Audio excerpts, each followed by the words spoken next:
Hi guys, welcome back to my YouTube channel. ඉතින් යාළුවනේ මම අද ගෙනාවේ අපේ ආච්චිලා ඇතර ගිය වීඩියෝ එකක්. ආච්චිලා හැම නෑ අපේ ආච්චිලා ඇතර ගත කරපු විදිය. උන් ඉතින් ඉස්සෙල්ලාම අපි ආච්චිලා කඳුරේ නැග්ගා.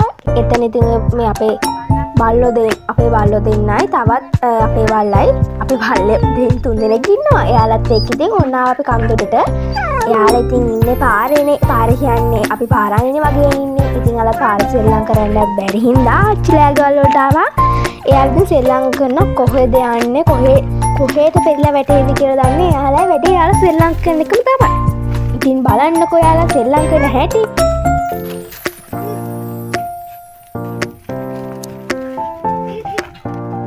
ඔයාලා පේනවා ඇති අපේ මේ බල්ලොන්ගේ ඉසේ මෙසේ දඟයන් නෙවෙයි තියෙන්නේ කියලා බලන්නකෝ. ගල් මුලින් පැනලා තමයි එයාලා සෙල්ලම් කරන තවටික්කෙන් අපේ මේ දුවර පාටේ කියලා බැලලා යනවා. ඉතින් සෙල්ලම් කළේ ඔන්න ගියා පල්ලෙහාට මුදුරට. ඔන්න ඉතින් අපි උඩ හැල්ලෝපි කඩාගත්තා. ඔන්න ඊළඟට අපි පුංචි කිචුටි මල්ලියත් ඒක සෙල්ලම් කරගෙන හිටියා. එයා දැන් මෙහෙන් ඉන්නේ. ඒකෙන් ඉතින් අප්පා hina වෙනවා. hina වෙවි සෙල්ලම් කර තමයි දැන් හිටියේ. බලන්න බයි කියන්නේ බයි. එයාගේ රියැක්ෂන් එක ලස්සනයි නේද?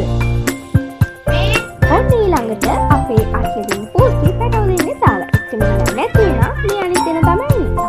ඕන්න ඉතින් යාළුවනේ ජනවාරි 1 වෙනිදාට අපේ ආච්චිලා කෙහෙල් ගස්වල කෙහෙල් කනොත් හැදෙලා දැක්කනේ ඔයාලා. ඕන්න ඉතින් මගේ බ්ලොග් එක මෙතනින් අවසానයි. අස්සා සිටි බලා සිටි වලට ගොඩක් ස්තුතියි.